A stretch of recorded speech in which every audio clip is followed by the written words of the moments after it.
nagdeklara na ng state of emergency ang Colombia. Kasunod ng magnitude 7.4 na lindol, higit 100 na ang patay habang halos 200 pa ang nawawala. Narito ang agenda report ni Laika Cuevas.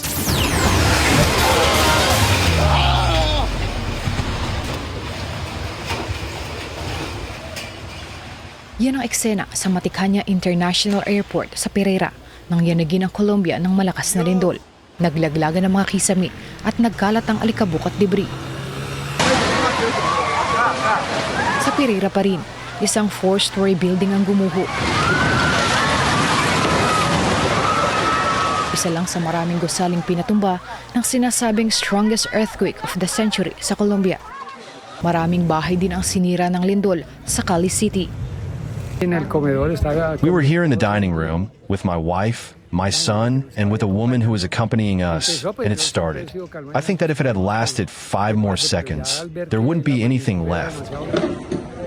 Tumataas pa ang death toll habang dose-dosen ang nawawala. Our thoughts go out to all who have suffered as a result of this earthquake, and we stand ready to help as needed. Patuloy naman ang search, rescue at relief operations ng gobyerno. Para sa agenda, Laika Cuevas, Billionaire News Channel.